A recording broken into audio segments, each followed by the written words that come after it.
자, 오늘 이 시간에는 그동안에는 이제 마귀와 사단의 어떤 역사에 대해서 쭉 이제 그러한 현상들에 대해 얘기했어요. 물론 그것 말고도 많이 있지만 뭐 앞으로 계속 할 거니까 오늘부터는 이제 그러면은 그 사단과 마귀, 악한 영의 역사를 그럼 어떻게 대응하느냐, 그 부분을 이제 좀 하나하나 좀 다뤄보겠습니다. 그러니까 대안을 제시하는 거죠. 뭐 마귀 현상과 역사만 쭉 나열하면 안 되고, 그러면은 이제 계속해서 지난 수주 동안 우리가 봤지만은 악의 실체는 분명해요. 악의 실체는 분명합니다. 또 악의 현상도 분명하고, 또 하나는 이 악의 현상이나 실체는 인간이 제 아무리 뭐 지적이고 체계적으로 연구해도 그거를 완벽하게 알 수는 정말 없습니다. 그래서 우리는 그러면은 그럼 도대체 어떻게 이 마귀와 악의 실체, 그리고 이 인격적 그 마귀, 사단과 귀신의 존재들이 우리에게 정신적으로, 육체적으로, 심리적으로 다양한 현상들을 이렇게 배후에서 역사하는데, 그럼 도대체 어떻게 하느냐? 그럼 어떻게 그걸 대항하느냐? 이제 그게 문제잖아요. 그래서 이제 그거를 이제 이번 주부터는 이제 하나하나 좀 짚고 넘어가야 되겠습니다. 오늘은 첫 번째로 우리는 무엇보다도 정말 하나님 말씀이 진짜 우리에겐 필요합니다. 대부분의 많은 그리스도인들이 사실 목회자부터도 말씀 그냥 뭐 성경이니까 하도 익숙하다 보니까 이 성경 말씀이 정말 얼마나 중요한지를 모르는 거예요. 그러니까 성경 말씀이 정말 하나님께서 우리에게, 교회, 우리 그리스도인들에게 이 악한 세대에서 수천 년 동안, 지나간 수천 년, 또 앞으로 뭐 주님 오실 때가 언제일지 모르겠지만은 무수하게 인간을 속이고 미혹하고 또 교묘하게 우리를 이용하고 또 교묘하게 이 교회와 세상을 이렇게 어지럽힐 때 그럼 뭘 가지고 대응하느냐, 이게 정말 중요한 거 아니겠어요? 그럼 첫 번째가 뭡니까? 말씀입니다. 여기에서 이제 꼭 짚고 넘어갈 거는, 우리가 보통 말씀, 성경 하면은 그냥 일반적인 관점으로만 자꾸 받아들이는데, 우리는 이 성경 말씀 한 구절 한 구절, 또 성경의 66권을 세밀하게 살필 필요가 있어요. 왜 그러냐? 첫째, 하나님이 계시기 때문에 그런 거예요. 이것은 인간의 생각의 결정체가 아니에요. 예를 들면 뭐 아리스토텔레스나 소크라테스나 플라톤이나 그의 여러 뭐 사상 체계가 있잖아요. 그런 거는 다 뭡니까? 인간의 사고의 결정체예요. 옛날 19세기까지 보면은 많은 문학가, 소설가, 많은 사람들이 마약에 취해서 글을 많이 썼더라고요. 소설도 그렇고 우리가 알고 있는 유명한 많은 작품들이 이 마약에 취해서 많이 썼어요. 왜냐하면 이제 마약을 하게 되면 이제 그 어떤 뭔가 그 마약의 성분 중에 인간의 두뇌를 엄청나게 이 자극을 주는 게 있거든요. 그러니까 예술가들이나 미술가들, 이런 예술계통이나 이 문화, 이런 사람들이 자기 스스로는 절대 어떻게 해도 안 되니까 마약의 어떤 그런 힘을 빌려서 창조적인 뭔가를 추구한 거예요. 그래서 지금도 그런 일들이 많이 있고 사실 그래요. 이거는 뭐 다음에 이제 마약을 다룰 때 얘기하고. 자, 우리는 이 성경이라고 하는 것이 이게 하나님께서 인간에게 주신 말씀이라고 하는 그 전제를 한번 심각하게 생각해 봐요. 즉, 이것이 그냥 사람이 역사와 경험에 의해서는 종교적인 어떤 결정체라면 물론 그것도 중요하긴 하겠지만 사실 그냥 무시해 버릴 수도 있어요. 우리가 뭐 공자나 맹자 글 안 읽는다고 해서 죽는 거 아니잖아요. 우리가 무슨 뭐 플라톤이나 아리스토텔레스나 무슨 그 철학의 뭐 중요한 책들을 안 읽는다고 해서 우리가 뭐 죽습니까? 칸트의 철학을 모른다고 해서 우리가 뭐 어떻게 됩니까? 그러지는 않아요. 그러나 성경이 없으면은 인간은 살 수가 없어요. 그래서 예수님도 사람이 빵으로만 살 것이 아니요 하나님 말씀으로 살 것이라 그랬단 말이에요. 근데 의외로 우리는 성경이 굉장히 문외예요. 내가 왜 이런 얘기냐면 아무리 신학책을 읽어도요, 성경을 이해하는데 이 신학이 전적으로 도움이 된다고는 난 못하겠어, 나도. 왜냐하면 성경 자체가 이 하나님이 계시한 거기 때문에 인간이 어떤 연구에서 신학으로 이 성경을 100% 보충할 수 없어요. 그렇기 때문에 우리가 직접적으로 성경을 읽는 일에 있어서 정말 신중하고 조심스럽고 이 말씀이 진짜 우리의 사고체계, 정신, 우리의 모든 삶에 이 말씀으로 확 배어 있어야 되는데 그게 안 되는 거예요. 그게 힘든 거예요. 그게 정말 많은 시간이 필요하고 또 여러분들이 많은 시간을 말씀을 펴오면서 한 구절 한 구절을 읽어보면서 그 말씀의 의미를 영적으로 하나님 앞에 그 부분을 지혜를 달라고 해야 됩니다. 그렇다고 해서 이제 또 행여라도 또 이단이나 사이비 교주처럼 또 그게 항상 문제죠. 그렇지만 적어도 기본적인 정통인 신앙을 갖고 있는 사람은 그렇게 될 일은 사실 없죠. 하지만 자기가 성경을 충분히 연구해서 그 성경을 통해서 분명히 우리가 살고 있는 어떤 시대, 사조, 철학, 이념, 유행, 문화 이런 것들, 지식의 이런 부분들을 다 간파할 수가 있어요. 또 하나는 인간 삶 자체를 역시 하나님은 빼놓지 않고 다 말씀으로 이미 계셨기 때문에 우리는 말씀을 통해서 우리 자신의 삶의 어떤 문제나 우리 자신의 모든 것들을 말씀으로 분명히 다룰 수가 있어요. 그런데 얼마나 이 말씀에 무지해서 그런지 우리는 말씀보다는 뭔가 좀 다른 도움을 받을 수 있지 않을까 자꾸 그 생각을 하는 거예요. 그러니까 나는 교회가 자꾸 이 세속적 심리학이라든가 이 세속의 이런 것들을 자꾸 왜 끌어들이느냐, 왜 애굽의 것을 자꾸 끌어들이느냐, 거기에는 뭔가 말씀만으로는 부족하다는 생각이 있기 때문에 그러는 거예요. 그렇지 않겠어요? 하나님의 말씀으로 충분하다고 여기지 않으니까 뭔가 부족하니까 뭔가 그러지 않냐 이거예요. 그래서 난 오늘 그걸 좀 짚고 넘어가는 거예요. 그래서 우리는 마귀는 예수님이 하신 게 정확해요. 예수님은 마귀를 쫓을 때 말씀으로 쫓았어요. 그죠? 세 가지의 그 유혹과 미혹이 왔을 때 예수님은 말씀으로 마귀의 잘못된 생각, 그릇된 생각, 삐뚤어진 것을 고쳤단 말이에요. 그런데 하와는 어때요? 하와는 마귀의 거짓말에 넘어갔어요. 하와도 하나님 말씀을 분명히 아담에게서 들었기 때문에, 근데 만약에 사단이 아담에게 직접적으로 만약에 도전했으면 아마 아담은 왠지 내 생각에 이겨낼 수 있을 것 같아요. 근데 한 다리 건너서 하와에게 미혹을 한 거는 이 마귀가 뭔가 생각이 있었던 것 같아요. 그러니까 하와든 아담이든 하나님 말씀으로 그 마귀의 그 선악과의 미혹을 간파하고 했어야 되는데 못했잖아요. 똑같아요. 우리가 이 신앙생활하든 인생을 살아가든 뭔가 이 말씀에 뭔가 있어요. 분명히 말씀은 정확해요. 말씀 하나만 정확하지 다른 건 다 부정확한 거예요. 우리가 보는 뉴스, 우리가 보는 책, 우리가 알고 있는 철학과 이념, 사상, 그게 좋은 것이든 나쁜 것이든 거기에는 다 오류가 있고 빈틈이 있는 거예요. 틀림없어요. 그죠? 그러나 말씀에는 없어요. 말씀은 100% 정확해요. 근데 이제 포스트 모던 지금 우리 시대의 그 우상의 최고의 우상은 뭐냐? 이 과학주의예요. 과학으로 사람들은 자기도 알지 못하는 사이에 이미 우리 시대 사람들은 조선시대 사람에 비해서 철저하게 과학에 딱 이 두뇌가 세팅이 돼 있어요. 조선시대 사람들이 지금 여기 오면은 우리보다 훨씬 더 종교적이에요.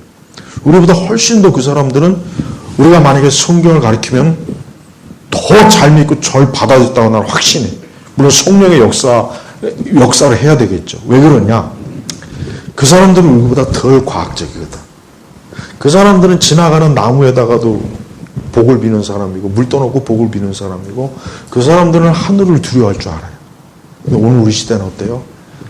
과학적인 이 사고방식이 꽉 차있기 때문에 하늘에 대한 분석, 구름에 대한 분석, 번개에 대한 분석, 분석. 옛날엔 번개를 옛날 유럽 사람들은 번개를 제우스의 창이라고 그랬잖아요. 근데 지금 번개를 제우스의 창이라고 믿는 유럽인들이 몇 명이나 있습니까? 없어요. 물론 과학적으로 번개는 제우스의 창은 아니에요. 그러나 종교적으로는 번개가 제우스의 창이 될 수가 있어요. 그러니까 요건 제가 이교도 관점에서 얘기하는 거예요. 행여라도 또 뭐 은영 목사가 번개가 또 제우스의 창이랬다고 또 이단이라고 또 나 겁나네. 그러니까 종교적인 관점에서 그렇게 얘기할 수 있다는 거예요. 그러면 옛날 사람들은 중세시대 사람 번개가 치면은 하나님의 진노하십니다. 우리 빨리 가서 예배당 가서 회개 기도해야 된다. 이거 하고 오늘 하늘에서 번개가 치는구나. 저 번개는 하늘의 음전자와 뭐 양자 어쩌고 저쩌고. 여러분 어느 게 더 좋습니까? 둘 다 필요해요. 그런데 지금 시대 기독교인들은 교회 와서 이렇게 기도하고 찬송하면서도 하늘에서 번개가 치면 저걸 하나님이 하셨다는 전제를 가지고 해야 되는데 그러고도 과학적으로 분석할 수 있어요. 근데 하나님에 대해 생각 안 하고 과학적으로 분석하는 거예요. 이거 굉장히 심각한 거예요. 그래서 우리가 왜 기도가 안 되고 왜 성경 말씀도 피상적으로 보지 못하는, 피상적으로 보는 이유가 바로 거기에 있는 거예요.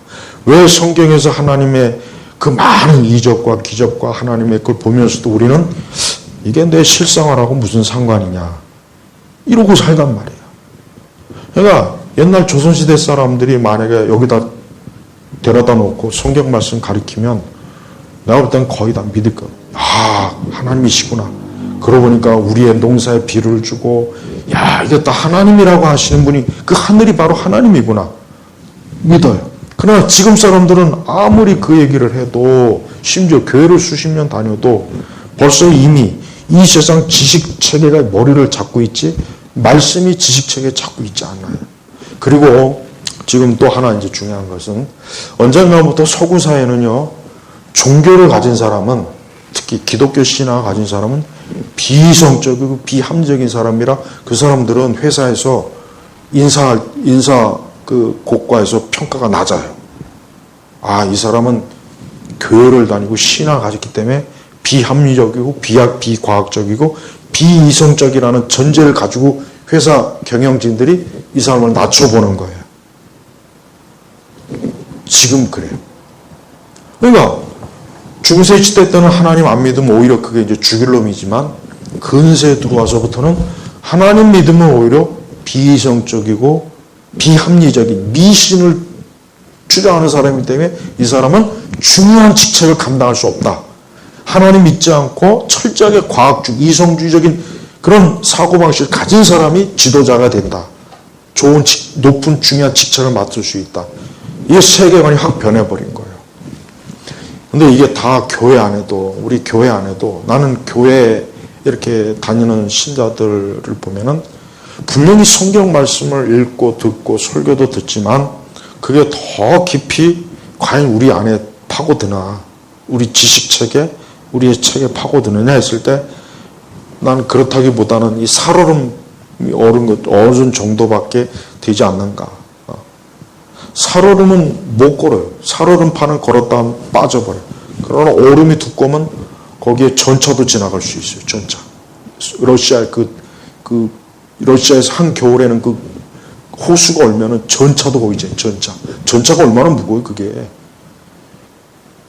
그럼 사람은 당연히 거기서 춤을 춰도 상관없어요. 우리가 이 성경이 두꺼운 얼음처럼 우리에게 형성이 되지 않으면은 그냥 살얼음판으로만 형성이 되면 그냥 다 빠져버려요. 오늘 제가 강의하는 건 진짜 중요한 거예요. 저도 강의하면서 이거 정말 중요하다는 걸 몇 번이나 강조하고 싶은데 왜? 마귀는 어쨌든 말씀 외에는 마귀는 이길 수 없어요.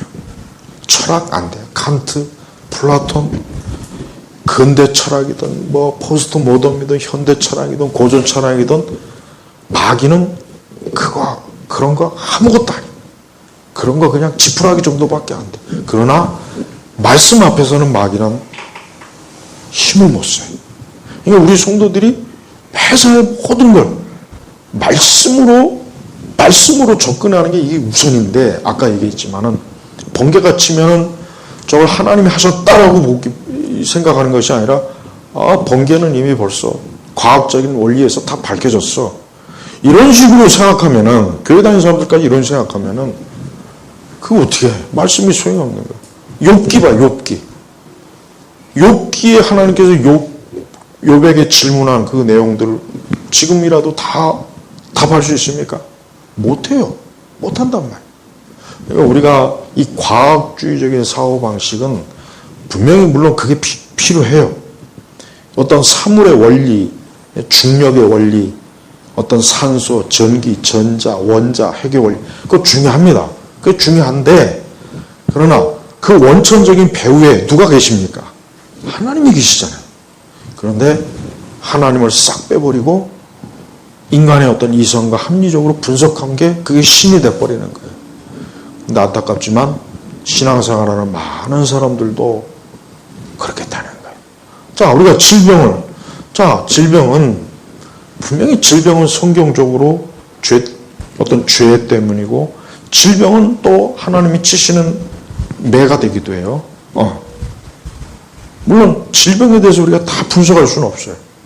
그러나 적어도 그리스도인은 질병은 때때로 하나님의 징계요, 채찍.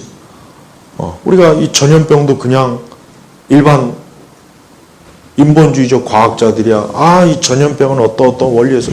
그러나 우리 성도들은 근본적으로 전염병은 배후에서 하나님이 세상을 심판하는 하나님의 메시지다. 그걸 전제로 우리가 전염병을 연구할 수 있잖아요. 그런데 인본주의적인 사람들은 하나님 전제를 싹 빼고 그냥 전염병을 어떤 의학적, 과학적 방식으로만 분석하는 거예요. 여기 엄청난 차이가 있는 거예요.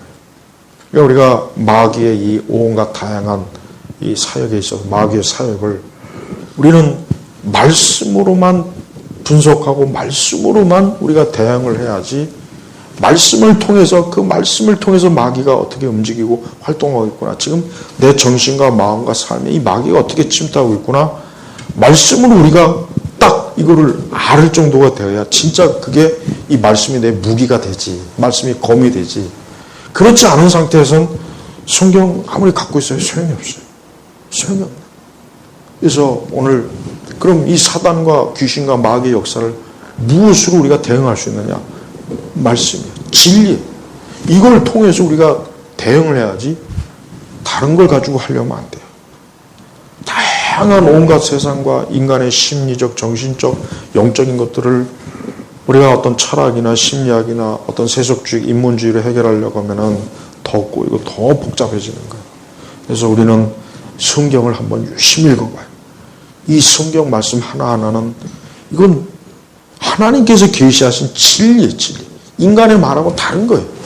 세상에 아무리 오묘한 책이 있어도 성경하고는 이거 차원이 틀린 거예요, 차원이. 그러니까 그런 면에서 저는 여러분들이 성경을 한번 유심히 보라는 얘기. 내가 과연 성경에 눈을 떠 있는가, 눈을 뜨지 못하고 그냥 피상적으로 성경을 늘 읽었던 말씀, 늘 암송했던 말씀, 성경 이거 지금은 더군다나 인간이 어떤 감성으로 어떤 이성과 합리적 판단보다는 감성으로 막 사람들이 설득이 되잖아요. 사실도 사람들이 안 믿어요. 그러나 감성으로 가짜 뉴스를 보내면 사람들이 그걸 믿어버려요. 이게 얼마나 이게 참 어이없는 세상입니까? 그러니까 마귀가 활동하기 더 좋은 세상이 됐다고 봐야 돼요. 저는 그래서 오늘 우리가 내가 마귀와 사단, 이 악한 영을 대응하는 첫 번째 방식은 말씀이구나. 그래서 시편 1편의 말씀대로 주야로 말씀을 묵상해야 되겠구나. 말씀을 읽고 말씀의 의미를 깨닫고 말씀에서 영적인 의미를 파악해서 내가 적용을 하고 이 세상의 많은 철학이나 이념, 다양한 그 지식의 사조 체계들을 이 말씀으로 얼마든지 분별하고 판단해서 내가 그릇된 방향으로 가지 않는 것, 이게 정말 중요합니다. 그래서 여러분들이 제발 내가 가지고 있는 이 성경을 그저 평범하게 보지 말고 이 성경은 진짜 대단한 거구나. 근데 나는 여러분 그 반지의 제왕에서 봐요. 그 반지라는 게 모르는 사람은 그저 하잘것없는 반지지만 그 반지가 뭐예요? 절대 반지. 그 반지가 있으면은 온 세상을 정복하는 거예요. 성경이 바로 그거예요. 성경을 우리가 제대로 알고 이해하고 믿는다면 성경은 꼭 반지의 제왕에 있는 그 절대 반지랑 똑같은 거예요. 근데 너무 많은 사람 우리 대부분이 성경을 하찮게 여겨요. 우습게 여겨요. 아이 뭐 그까짓 성경 나 알고 있어. 나 성경 통독도 했어. 아직도 성경을 모르는 거예요. 여러분들이 다시 한번 오늘 강의를 듣고 나는 과연 성경을 얼마나 알고 있는가를 어떤 전제를 가지고 내가 안다고 얘기하지 마요. 내가 어떤 성경에 관한 책을 읽어서 난 성경을 안다. 물론 그것도 필요한데 그걸 안다고 하면 안 돼요. 이게 사실 또 오늘 핵심이에요. 나는 성경 자체를 통해서 성경을 안다라고 해야지 내가 어떤 성경에 관련된 책을 읽고 나 성경을 안다 그러면 그 사람은 사실 성경 모르는 거예요. 그래서 신학을 많이 공부해도 성경을 모르는 목회자들이 그래서 많은 겁니다. 그릇된 신학을 깊이 있어도 막상 성경을 모르는 거예요. 그래서 제발 좀 지금같이 이렇게 엄청나게 어둠과 혼란이 많은 시대에 더욱 성경을 좀 굳게 한번 붙잡으시기를 바랍니다. 기도하겠습니다. 하나님 아버지 감사합니다. 우리에게 주어진 이 첫 번째 무기는 분명히 성경인데 성경을 그냥 하찮게 여기고 그저 구석에다 처박아 놓고 성경 난 알고 있어 라고 하지 말고 이제부터 성경을 좀 다시 한번 유심히 보며 계시에 영감된 말씀을 통해서 마귀와 사단, 우리의 정신, 마음 또 우리의 내면의 모든 것들이 말씀으로 좀 체계가 세워지고 치료되게 하소서. 감사하며 예수님의 이름으로 기도합니다. 아멘.